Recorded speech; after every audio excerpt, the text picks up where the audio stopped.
네, 오늘은 청나라에 대해서 배워보도록 하겠습니다. 선생님이 저번 시간에 명나라 배우면서 중국의 흐름 알려줬을 거예요. 그 흐름을 기반으로 해서 여러분들 같이 보시면 될 것 같아요. 자, 청나라는요, 17세기부터 시작이 되죠. 17세기부터. 17세기 만주에서는요, 누르하치 태조가 여진족, 만주족을 통일하고 무엇을 세워요? 네, 후금이라고 한 나라를 세웁니다. 1616년에. 그리고 팔기군을 조직을 해요. 이 팔기라고 하는 거는 8개의 깃발을 얘기하는데 교과서 옆에도 나와 있어요. 이렇게. 한마디로 말 청의 군사력의 핵심입니다. 그래서 8개의 깃발을 중심으로 해가지고 이렇게 군대를 나눠요. 그래서 약 군대들이 이렇게 8개로 구분이 되어 있고 이게 청나라 군대의 핵심 멤버들입니다. 그래서 군사력이 굉장히 강했던 나라이기도 하죠. 자, 여기 그 다음 내용을 좀 보도록 할게요. 자, 홍타이지라고 하는 태종은요, 국호를 청으로 바꿔요. 그래서 이 사람의 업적을 따로 체크하도록 할게요. 첫 번째는 국호를 어떻게? 후금에서 청으로 바꿉니다. 그리고 조선을 침략해요. 병자호란이죠. 우리나라는 인조가요. 이 홍타이지에 대항해서 결국 항복을 하죠. 남한산성에서 삼배두 고두레라고 해가지고 땅에 머리를 3번 받고 항복을 하게 되는 그런, 우리나라로 따지면 굉장히 참혹하고 굉장히 안타까운 그런 사건이 발생을 하게 됩니다. 자, 이후 이자성의 난으로 명이 멸망하니까 이 틈을 타가지고 베이징을 점령하고 수도로 삼습니다. 이게 홍타이지의 업적이죠. 자, 그 다음에 등장하는 왕은요, 강희제입니다. 여러분들 중국의 청나라 배울 때는요, 가장 기억하셔야 될 왕이 첫 번째가 홍타이지, 두 번째는 강희제, 세 번째가 옹정제, 네 번째가 걸륭제가 돼요. 강희제, 옹정제, 걸륭제는요, 청나라를 전성기로 이끌었던 황제 중의 황제들입니다. 그러니까 특히 강희제는요, 지금 현재 중국에서 가장 존경하는 그런 분들 황제 중에 한 분이실 거예요. 자, 그래서 그 사람들의 업적을 좀 보도록 할게요. 강희제 선생님이 보라 색깔로 표시하도록 하겠습니다. 자, 강희제는요, 3번의 난을 진압합니다. 이 3번의 난은요, 여러분들 지도 한번 같이 보실게요. 여기 지금 보시면 쿤밍, 광저우, 그 다음에 푸저우라고 하는 이곳, 이 3개의 번에서 난이 일어나요. 원래 이 3번의 난을 이끌었던 사람들은요, 여기 내용 나와 있죠?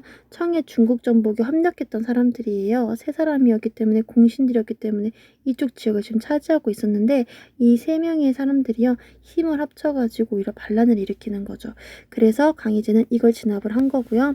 그 다음에 두 번째는요, 타이완, 현재 대만의 반청 세력들을 진압합니다. 여기 지도 보시면 여기 타이완이 있는 거 보이실 거예요. 대만. 나중에 타이완 여러분들 친구들과 함께 자유여행으로 갔다 오셔도 굉장히 좋은 곳입니다. 어찌됐든 간에 이 타이완의 반청 세력, 청나라에 반대하는 세력을 진압하는 거죠. 또한 시베리아에 진출한 러시아와 무슨 조약? 네르친스크 조약 체결해가지고 국경선을 확정합니다. 여러분들도 다시 지도 보시면은 위쪽으로 네르친스크 보이실 거예요. 이쪽으로 해가지고 이렇게 국경선을 정하는 겁니다. 이게 강희제 때예요. 자, 그 다음에 옹정제 볼게요. 자, 옹정제는 선생님이 연두 색깔로 표시할게요. 자, 옹정제는 군기처라고 하는 걸 설치하는데 이것도 이 청나라의 핵심 기구 중에 하나입니다. 그래서 군기처를 설치했다라고만 보시면 될 것 같아요. 그래서 군기처를 통해서 강력한 황제 독재 체제를 확립한 게 옹정제다라고만 보면 되겠습니다. 옹정제가 사실은 한 일이 굉장히 많아요. 근데 교과서에는 지금 이 정도밖에 나와 있지 않아요. 그래서 일단 군기처만 가지고 가도록 하겠습니다. 자, 그리고 걸륭제는 선생님이 파란 색깔로, 하늘 색깔로 표시할게요. 자, 걸륭제는요, 그냥 굉장히 땅을 많이 넓혔던 왕이라고 보시면 될 것 같아요. 주변 지역을 정복합니다. 그래서 티베트와 신장, 몽골 등을 포함한 오늘날의 중국 영토의 대부분을 확보하죠. 이게 걸륭제의 업적 중에 하나입니다. 자, 청은요, 거대한 영역과 다양한 민족을 다스리기 위해서 만주와 옛 명의 영토를 직접 지배했어요. 직접 지배했다는 얘기는 그만큼 강력하게 통치하고 싶었다는 얘기가 되겠죠. 일단 몽골, 티베트, 신장 등의 주변부는요, 범부라고 얘기를 하죠. 범부는 토착 지배자를 이용해서 간접적으로 지배했습니다. 또한 청은요, 중국을 통치하며 소수파 만주족으로 다수파의 한족을 다스려야 돼, 그치? 그렇기 때문에 강경책과 회유책을 함께 사용한 나라이기도 합니다. 라고 지금 설명을 하고 있어요.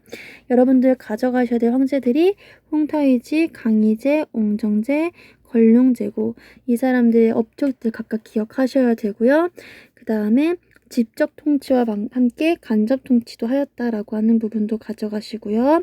그 다음에 만주족, 소수의 만주족이 다수의 한족을 다스려야 됐기 때문에 강경책과 함께 회유책을 같이 사용했습니다. 이 회유책으로 대표적으로 얘기하면요, 한족을 관료로 등용하는 거. 관료로 등용하는 거. 반면에 강경책은요, 다른 뭔가 이렇게 청나라에 비방하는 그런 글을 쓰지 못하게, 그러니까 철저하게 그런 책 같은 것도 감시합니다. 책 같은 거, 뭐 편찬에 감시하는 거. 지금 글씨가 좀 별로 안 이쁜데 여러분 잘 볼 수 있겠죠? 자, 넘어가서 여기 한번 설명해 드릴게요. 다시. 자, 청의 중국 지배는요, 일단은 이게 회유책이 되겠어요. 회유책.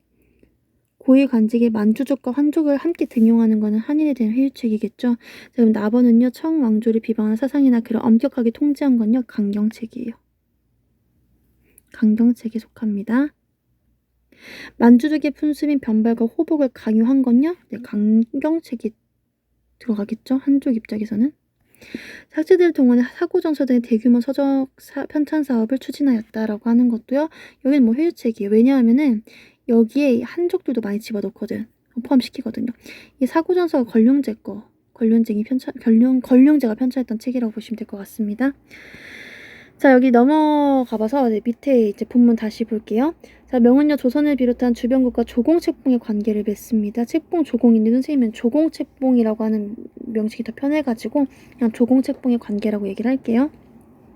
자, 이것은 한족의 주변 민족보다 훨씬 우월하다는 화이론적 그런 사상의 기반입니다.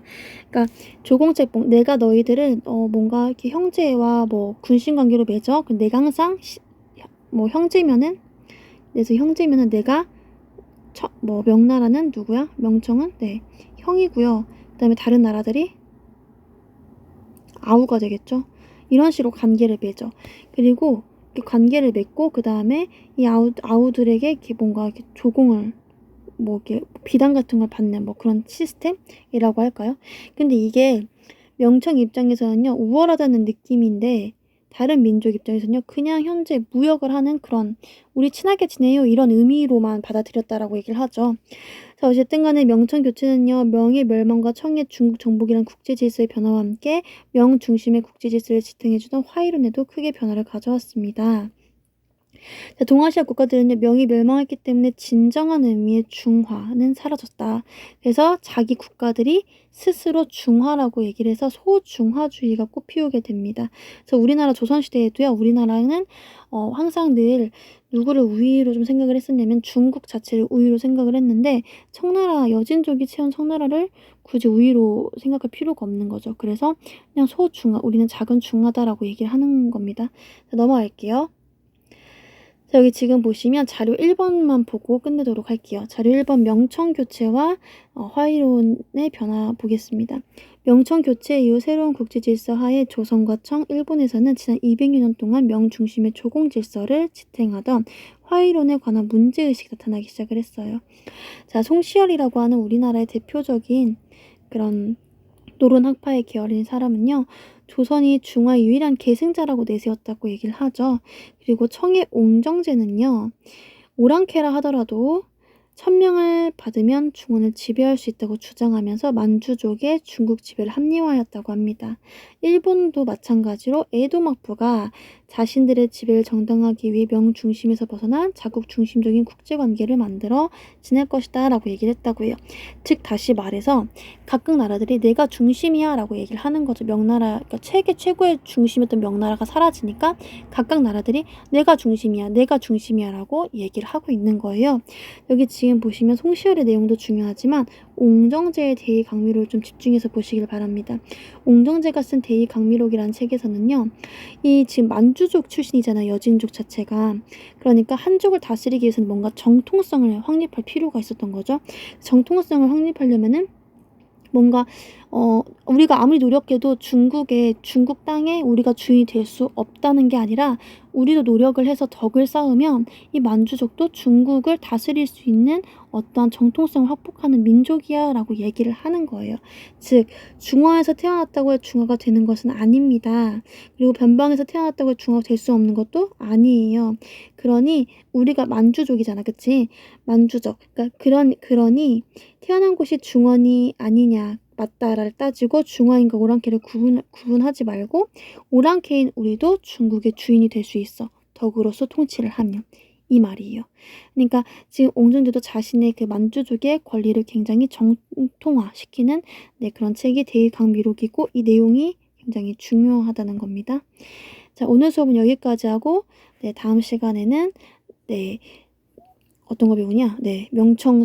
명청대의 사회와 대교류에 대해서 배워보도록 하겠습니다. 수고하셨습니다.